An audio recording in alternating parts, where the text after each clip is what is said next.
2020년도 이제 한 3주도 남지 않았습니다. 참 세월은 나이 먹는 만큼 빠르게 흘러가는 것 같습니다. 언젠가도 말씀을 드렸습니다마는 토플러가 이야기한 말이죠. 10대 때엔 10마일의 속도로 시간이 흘러가는 것 같아요. 그러나 20대엔 20마일로, 그리고 30대에는 30마일로, 그리고 40대엔 40마일, 50대엔 50마일, 60대엔 60마일, 70대엔 70마일로 그 속도가 점점 더 빨라져 갑니다. 여러분들은 지금 어느 속도로 세월의 그 흐름을 통과하고 있습니까? 어떤 분은 20마일로 통과하는 분이 있을 수 있고, 아직 10마일 언저리에서 천천히 걸어가다시피 하는 우리 어린아이들도 있을 것이고, 이제는 벌써 50마일 이상으로 가속도가 붙어서 참 눈 깜짝할 새라는 그 단어가 실감이 나는 그런 분들도 있을 것입니다. 젊을 땐 잘 몰랐습니다. 그러나 나이가 들어갈수록 참 세월을 아끼라는 말이 점점 실감이 들어갑니다. 오늘 우리가 함께 읽은 본문 말씀에도 사도 바울이 세월을 아끼라는 권면을 하고 있죠. 오늘 이 말씀을 상고하면서 알고는 있지만 잊어버리고 간과하기 쉬운, 그러나 우리 인생에 정말 중요한 교훈을 다시 한번 깨닫고 마음에 새겼으면 하는 바람입니다. 첫 번째, 세월을 아끼라는 사도 바울의 권면에 대해 우리가 생각해야 할 점은, 이 땅에서 살아갈 우리의 시간은 제한되어 있기 때문에 어떻게 살아야 할지 매우 신중해야 한다는 점입니다. 15절에서 사도 바울이 다음과 같이 권면하고 있습니다. 그런즉 너희가 어떻게 행할지를 자세히 주의하여 지혜 없는 자같이 하지 말고 오직 지혜 있는 자같이 하여. 지혜 있는 자처럼 어떻게 행할지 자세히 주의하면서 살아가라고 사도 바울이 권면하고 있습니다. 그렇다면 지혜 없는 자는 어떤 자들이겠습니까? 어리석은 자들은 어떤 자들이겠습니까? 주의하지 않는 자들이겠죠. 되는 대로 살아가고 생각 없이 행동하는 자들이겠죠. 시편 39편 4절에 보면 다윗이 하나님께 이렇게 간구합니다. 여호와여, 나의 종말과 연한이 언제까지인지 알게 하사 내가 나의 연약함을 알게 하소서. 이 기도가 다윗이 얼마나 오래 살 수 있을지, 언제 죽을지 그 날짜를 알려달라는 기도이겠습니까? 아니죠. 이 땅에서의 시간이 얼마나 제한되어 있는지를 깨닫게 해달라는 기도입니다.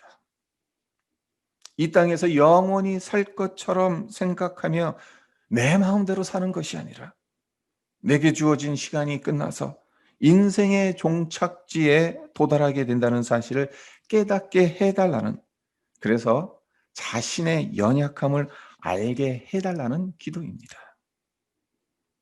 네, 내게 주어진 시간이 언젠가는 끝난다는 것을 아는 것, 그렇기 때문에 연약한 존재라는 사실을 깨닫고 하나님 앞에서 그리고 사람 앞에서 겸손하게 사는 것, 그것이 지혜입니다. 성도 여러분, 만약 여러분이 5분 후에 생을 마감하게 된다면 어떻게 하시겠습니까? 28세 아직 전도 유망한 젊은 청년이 반체제 혐의로 사형 선고를 받게 됩니다. 감옥에 여러 달 수감되어 있다가 드디어 사형 집행되는 날이 되어서 형장으로 끌려가게 되죠. 그리고 이제 그에게 주어진 시간은 마지막 5분입니다. 28년이라는 길지 않은 삶을 살아온 그 청년에게 마지막으로 주어진 이 최후의 5분은 비록 짧았지만 너무나도 소중한 시간이었습니다. 마지막 이 5분을 어떻게 쓸까? 그 청년은 고민 끝에 다음과 같은 결정을 합니다. 2분은 가족과 친구에게 작별 인사를 합니다. 사랑하는 나의 가족과 친구들, 먼저 세상을 떠나는 나를 용서해달라. 나 때문에 너무 많은 눈물은 흘리지 말아달라. 너무 슬퍼하지 말아달라. 인사를 합니다. 그리고 2분은 지나간 시간들을 돌이켜보면서 오늘까지 생명을 허락하신 하나님께 감사를 드리고 또 옆에 있는 다른 사형수에게 한마디씩 작별 인사를 나누는 데 사용합니다. 그리고 이제 마지막 남은 1분, 그 1분을 눈에 보이는 자연의 아름다움을 감상하면서 이제는 이 매서운 칼바람도 느낄 수 없겠구나. 맨발로 전해지는 맨 땅의 냉기도 못 느끼겠지라며 이제껏 살아오면서 느껴보지 못했던 생명의 소중함, 세상의 소중함을 느끼게 됩니다. 그리고 이제 사형 집행이 시작됩니다. 지나가 버린 이 28년이라는 시간이 이 시간을 귀하게 사용하지 못했다라는 것에 이 청년이 너무 후회가 되었던 거예요. 다시 한번 인생을 살 수만 있다면 그렇게 회한의 눈물을 흘립니다.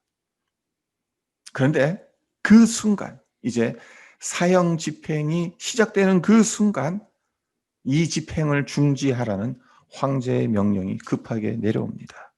그래서 기적적으로 그의 목숨을 건지게 됩니다. 구사일생으로 풀려난 그는 이 이후에 사형 집행 직전에 주어졌던 그 짧은 5분을 생각하면서 평생 시간의 소중함을 잊지 않고 살았다고 합니다. 하루하루 순간순간을 마지막 순간처럼 소중하게 생각하며 열심히 살았다고 합니다. 그 사형수가 누구였을까요?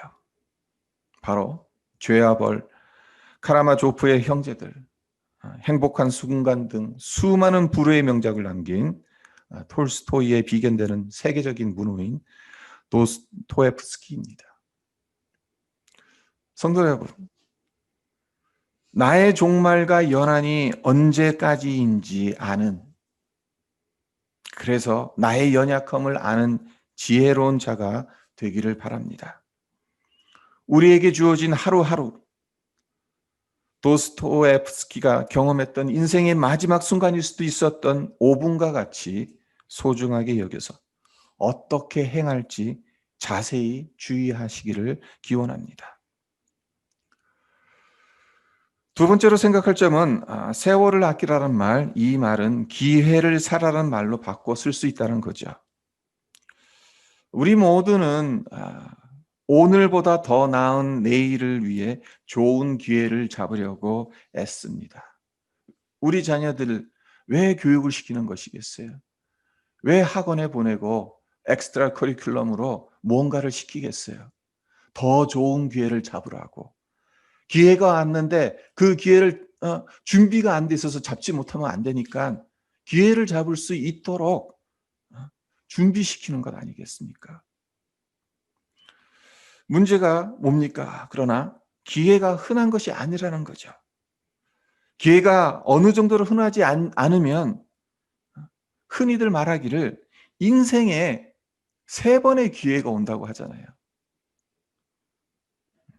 참 우리 인생에 있어서 3번의 기회도 많다라고 생각하시는 분들이 있을 수는 있겠습니다만은 뭐 80, 90을 살아가면서 기회가 3번밖에 없다. 참 그 기회의 숫자가 너무 적지 않습니까? 그리고 이런 말도 있지 않습니까? 기회란 앞에만 머리카락이 있고 뒤에는 머리카락이 없어서 놓치고 나면 뒤에선 잡을 수 없다. 앞에서만 잡을 수 있다. 오직 앞에서만 잡을 수 있기 때문에 이것이 기회라고 판단되면 그 즉시 잡아야 한다. 그렇지 않고 지나가고 난 뒤에 후회한들 소용이 없다. 어떤 수단을 동원해도 놓쳐버린 기회를 다시 잡을 수 없다. 네, 기회는 우리를 기다려주지 않습니다. 온 것 같지 않게 오는 것도 참 우리가 판단하기 힘든데 아주 잠깐 머물다가 쏜살같이 사라지기 때문에 참 기회를 잡는다는 것이 참 쉽지가 않죠. 네, 오늘 본문 말씀을 주의 깊게 읽어보면 기회를 잡아야 하는 더 중요한 이유가 있다는 것을 발견하게 됩니다. 그죠? 기회를 잡아야 하는 그것이 흔하지 않기 때문에, 또 놓쳐버리면 다시 잡을 수 없기 때문에 주어졌을 때 잡아야 한다. 그것이 우리가 상식적으로 알고 있는 바입니다마는 사도 바울은 더 중요한 이유가 있다라고 이야기를 하고 있다는 거죠. 사도 바울이 분명히 말합니다. 세월을 아끼라. 때가 악하니라. 기회를 사라. 때가 악하니라. 세월을 아껴야 되고 기회를 사야 되는 이유가 뭐냐? 우리 믿는 자들에게 그 가장 중요한 이유는 때가 악하기 때문이다라고 사도 바울이 말하고 있다는 것입니다. 사탄은 강도예요. 우리가 하나님의 말씀을 들을 때 그 말씀을 깨닫지 못하도록 말씀을 우리 마음속에서 빼앗아가는 강도입니다. 그리고 사탄이 빼앗아가는 것은 우리 마음에 뿌려진 말씀의 씨만이 아닙니다. 우리에게 시간이 너무나도 중요하고 소중하다는 것을 알기 때문에 우리의 시간 역시 빼앗아갑니다. 생각해 보십시오. 죄 짓는데 허비하는 시간들, 그리고 죄를 범하고 난 이후 죄책감에 시달리는 시간들, 그 시간들은 사탄에게 빼앗긴 시간이나 다름없습니다. 남을 미워하고 험담하는 데 쓴 시간들, 그 역시 사탄이 빼앗아간 시간인 것이죠. 네, 부정적으로 보자면 사탄이 빼앗아간 시간들, 그것은 우리가 이해할 만해요. 그렇게 안 하도록 노력하면 되는 거예요. 근데 우리에게서 빼앗아가는 것이 잘못된 것들, 사탄이 빼앗아가는 것들만 있는 것이 아니라는 거예요. 좋은 것들, 선한 것들도 때로는 우리에게서 시간을 빼앗아갈 수 있다는 점입니다. 우리가 생각하는 선한 것들, 좋은 것들, 의미 있는 것들이 때로는 정작 중요한 것에 사용해야 할 우리의 시간과 기회를 빼앗아 가기도 한다는 거예요. 한 가지 예를 들어 보겠습니다. 예수님께서 마리아와 마르다 집을 방문하신 사건을 성도 여러분 다 알고 계시죠? 누가복음 10장 38절로 42절을 보면 예수님께서 마르다와 마리아의 집에 방문하셔서 이제 말씀을 전하신단 말이에요. 그때 마리아는 예수님 발치에 앉아 예수님의 말씀을 열심히 들었습니다. 그와 반면 마르다는 어떻게 했죠? 예수님과 예수님 제자들에게 따뜻한 식사 한 끼를 대접하려고 부엌에서 정성껏 음식을 준비했습니다. 마르다 입장으로선 자기는 준비하는 일이 많아 지금 마음이 분주한데 아무 일 하지 않고 편안하게 앉아서 예수님 말씀이나 듣고 있는 마리아가 얄미웠고 신경질이 났을 거예요. 그래서 예수님께 나아가서 예수님, 주님, 내 동생이 나 혼자 일하게 두는 것을 그냥 내버려 두시겠습니까? 내 동생 마리아에게 저를 도와주라는 말씀을 해주시면 안 되겠습니까? 불평을 쏟아놓습니다. 네, 마르다의 불만 가득한 이 말에 예수님께서 어떻게 대답하셨습니까?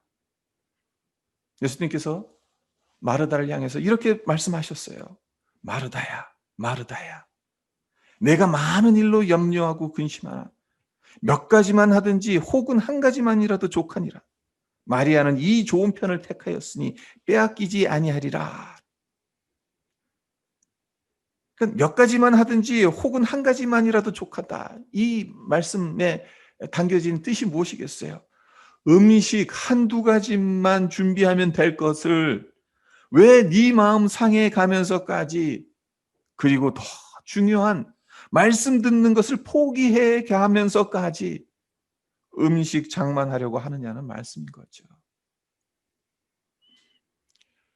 마르다 입장으로선 예수님으로부터 이런 말씀을 듣는 것이 서운했을는지도 모릅니다. 부엌에서 식사 준비하는 것, 죄를 지은 것도 아닙니다. 다 주님 사랑해서 한 것입니다. 근데 주님 하시는 말씀은 오히려 마리아를 두둔한 것처럼 보이니까 마르다 입장으로선 서운하게 들릴 법하죠. 하지만 중요한 것이 있죠. 마르다가 중요한 점을 잊고 있었다는 거예요. 그것이 무엇입니까? 자기가 해야 하는 일에 몰두하는 바람에 자기 거실에 예수님이 계시다는 사실을 잊어버렸어요. 주님과 함께 그 시간을 보내야 되고 주님의 말씀을 듣는 것이 더 중요하고 소중한데 그것을 잊어버렸어요. 네, 이것이 마르다가 범한 실수이고 우리가 저지르기 쉬운 잘못이지 않을까 그런 생각을 해봅니다. 주님께 정성껏 음식을 준비하고 대접하려는 것 결코 나쁜 일이 아니죠. 선한 일입니다. 좋은 일입니다. 칭찬받아야 할 일입니다. 그러나 이것이 정말 소중한 것, 정말 중요한 것, 주님과 함께하고 주님의 말씀을 듣는 기회를 빼앗아 갈 수도 있다는 사실을 우리는 잊지 말아야 합니다. 때가 악하기 때문에 사탄이 우리에게서 빼앗아가는 시간과 기회는 점점 더 늘어갈 것입니다. 그리고 좋은 일, 선한 일 또한 때가 악하기 때문에 우리가 의도한 것과는 달리 하나님을 만나야 할 우리의 시간과 기회를 빼앗아가는 경우 역시 점점 더 많아져 갈 것입니다. 이런 점에서 하나님의 뜻을 분별하는 것 얼마나 중요한지 모릅니다. 17절을 보세요. 어리석은 자가 되지 말고 오직 주의 뜻이 무엇인지 이해하라. 주님의 뜻을 우리는 열심히 구하죠. 주님의 뜻이 우리 삶에서 이루어지기를 정말 간절히 간구합니다. 그런데 정작 주님의 뜻이 무엇인지 제대로 알고 있는가? 어떻게 해야 주님의 뜻이 무엇인지를 과연 이해하고 있는가? 우리 스스로에게 물어야 할 질문인 것입니다. 근데 오늘 사도 바울이 이야기하고 있는 것, 주님의 뜻을 이해하라고 하면서 제시하고 있는 그 원칙들이 무엇인지 우리가 눈여겨볼 필요가 있습니다. 18절에서 21절인데요. 술 취하지 말라. 이는 방탕한 것이니 오직 성령으로 충만함을 받으라. 시와 찬송과 신령한 노래들로 서로 화답하며 너의 마음으로 주께 노래하며 찬송하며 범사의 우리 주 예수 그리스도의 이름으로 항상 아버지 하나님께 감사하며 그리스도를 경외함으로 피차 복종하라. 주의 뜻이 무엇인가 이해하라라고 하면서 곧바로 이야기하는 것이 바로 이거예요. 그러니까 주님의 뜻이 무엇이냐? 이것이라는 거예요. 요약해서 말씀드리자면 세상의 술에 취하지 말고 성령으로 충만함을 받으라는 것입니다. 범사에 찬송과 감사가 넘치게 하라는 것입니다. 그리스도를 경외함으로 서로 피차간에 복종하라는 것입니다. 그것이 하나님의 뜻을 이해하는 길이라는 것이죠.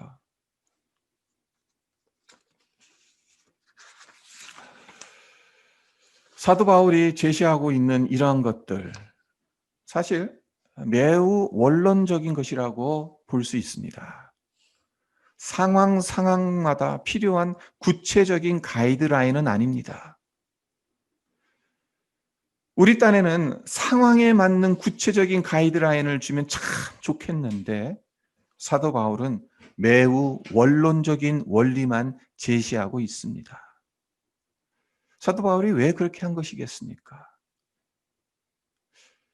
먼저는 성령 충만하고 범사에 찬송과 감사가 넘치게 하고 그리스도를 경외함으로 서로 복종하는 이 원리 자체가 상황이 어떠하든지 우리가 반드시 따라야 할 하나님의 뜻이기 때문에 그렇습니다.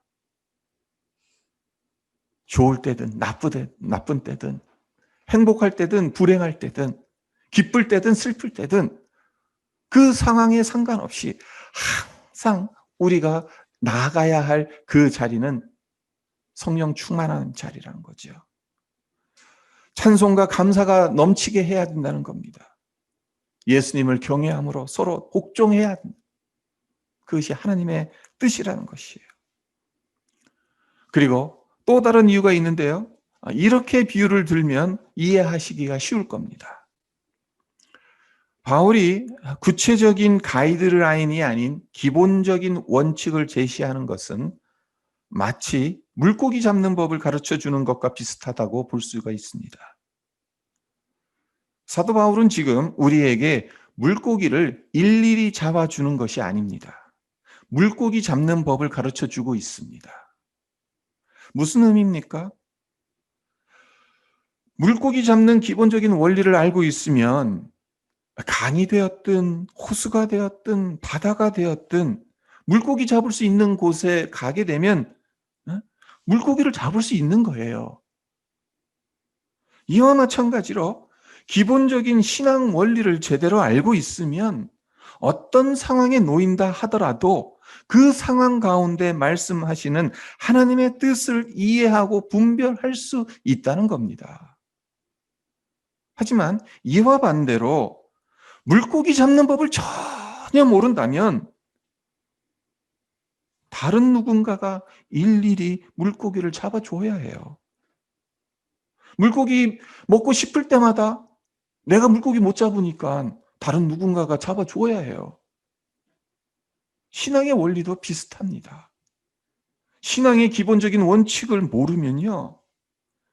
필요할 때마다 다른 누군가가 가르쳐 줘야 하고 인도해 줘야 합니다. 몇십 년 신앙생활을 했어도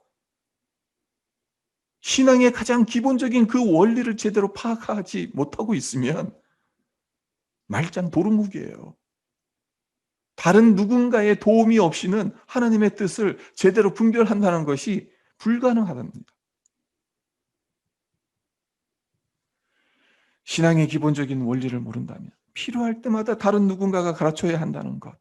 쉽게 말해서 베이비시터가 필요한 거예요.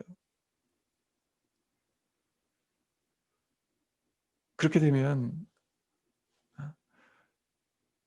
여러분들도 참 힘들고 베이비시터도 얼마나 피곤하겠어요.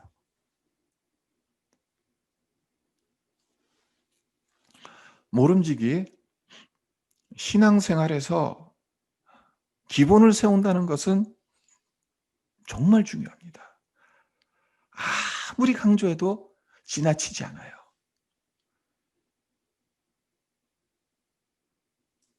우리가 운동선수들 보세요. 아니면 뭐 피아니스트나 바이올리니스트나 음악가들도 보세요. 그들이 어떤 화려한 기술, 어떤 테크닉을 갖다가 계속 배우는 데 시간을 많이 쓰는 것보다는 기본. 그러니까 피아니스트 같은 경우는 하루에 최소한 몇 시간 이상이라도 이 피아노 건반 두드리는 것, 그것에 시간을 투자합니다. 골프 선수들이라면 하루에 최소한 몇 시간 이상은 이 스윙하는 것, 퍼팅하는 것, 가장 기본적인 것, 그것에 시간을 투자합니다.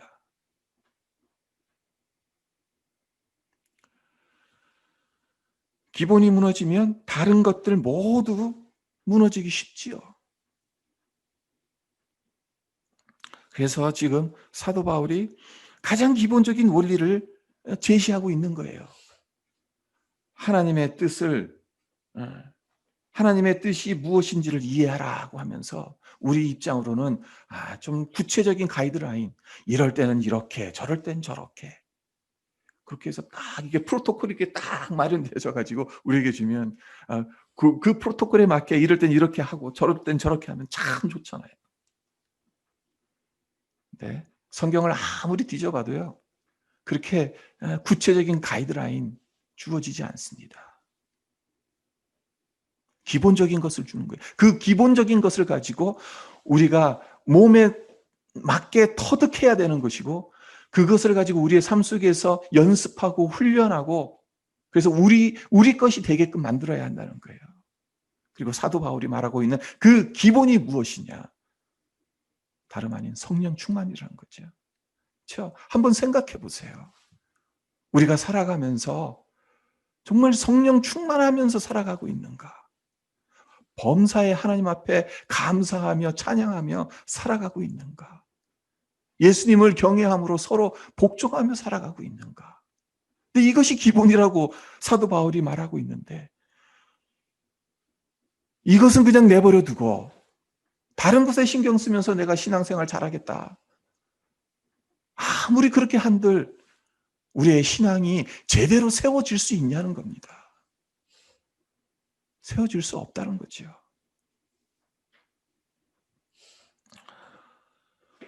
코비드19로 말미암아 올 한 해 대부분을 전 세계인이 정신적으로, 육체적으로, 사회적으로, 경제적으로 엄청난 고통을 받아왔습니다. 그리고 날씨가 추워지자 더 크게 기승을 부리고 있잖아요. 어제 오늘 신문을 보니까 방역의 모범국으로 인정받아왔던 한국에서조차 아주 그냥 깜짝 놀랄 만한 뉴스를 듣게 되잖아요. 어떻게 한국에서 1,000명이 넘는 확진자 수가 발생할 수 있는가? 코비드가 처음 터졌을 때, 전 세계가 우왕좌왕했을 때도 많아야 한 400명 그 정도밖에 안 됐는데, 어떻게 지금 이 시점에서 1,000명이 넘어가느냐? 말도 안 된다. 미국의 경우는 어떻습니까? 향후 2-3달간 매일 911 테러 희생자보다 더 많은 사람이 코비드19로 사망하리라는 비관적인 전망이 나오고 있습니다. 911으로 희생된 사람이 3,000명 정도 된다고 하잖아요. 그러니까 앞으로 이 2달, 3달 사이에 매일 3,000명 이상의 확진자 수가 아니죠, 사망자 수가 나올 수 있다는 전망입니다. 그래서 이런 소식들을 접하다 보니까 많은 사람들이 어떤 생각을 하냐? 2020년을 통째로 삭제시키고 리셋시켰으면 좋겠다는 말을 해요. 저 또한 2020년이 삭제되고 리셋되어서 코비드19가 존재하지도 않을 수 있다면 얼마나 좋을까 하는 생각을 해봅니다. 그렇죠? 아예 이 2020년이라는 시간이 아예 없었다면 그럼 코비드라는 것도 없었을 거 아닌가?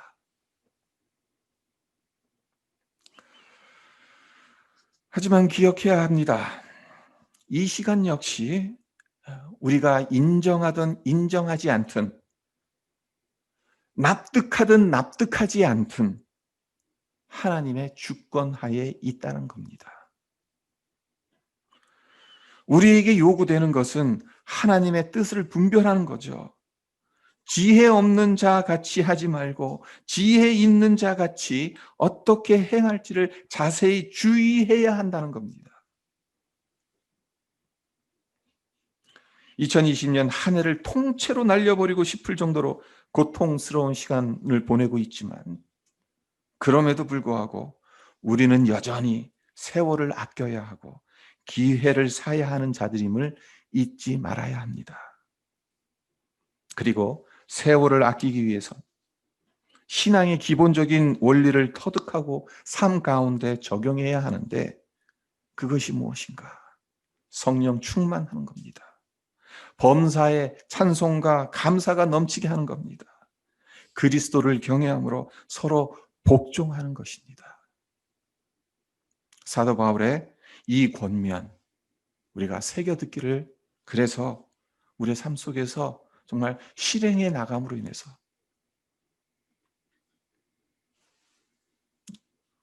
우리가 처해 있는 상황이 어떠하든, 이 세상이 지금 어떻게 흘러가고 있든, 이 세상이 아무리 악하다 하더라도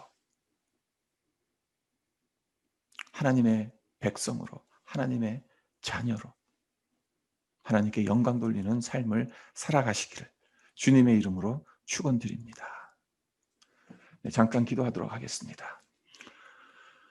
하나님 아버지, 오늘 사도 바울이 세월을 아끼라고, 때가 악하기 때문에 세월을 아끼라고 우리에게 권면하고 있습니다. 그리고 어리석은 자가 되지 말고 오직 주의 뜻이 무엇인지 이해하라고 권면하고 있습니다. 또한 우리가 하나님의 뜻이 무엇인지 이해하기 위해서 우리에게 필요한 것이 성령 충만 받는 것이고, 범사에 찬송하며 감사하는 것이고, 또한 그리스도를 경외함으로 피차 복종하는 것임을 우리에게 제시하고 있습니다. 이것이 우리가 신앙생활하면서 정말 기본으로 삼아야 되는, 우리가 놓치지 말아야 할 가장 중요한 원론들인데, 하나님, 우리가 어디에 마음을 쏟고 있는지, 때로는 하나님 정말 이 세상의 염려거리들, 걱정거리들에 우리의 마음을 너무나도 많이 빼앗기는 바람에 하나님 정말 주님께서 우리에게 말씀하시고 명령하시는 가장 기본적인 것들에 아버지, 우리가 최선을 다하지 못하고 살아갈 때가 얼마나 많은지 모릅니다. 불쌍하게 여기셔서 다시 기본으로 돌아갈 수 있도록 하나님 정말 우리의 삶 가운데 성령 충만함이 넘치게 해 주시기를 위해서, 또한 범사에 감사와 정말 찬양이 넘쳐날 수 있도록 하나님 피차 복종하며 예수 그리스도를 경외해 나갈 수 있도록 하나님 우리 성도 한 사람 한 사람 지켜주시고 인도하여 주시옵소서. 그래서 이 어려운 시기에, 이 악한 때에 하나님의 백성으로, 하나님의 자녀로 온전히 살아갈 수 있게 하여 주시옵소서. 감사드리며 예수님의 이름으로 기도합니다. 아멘.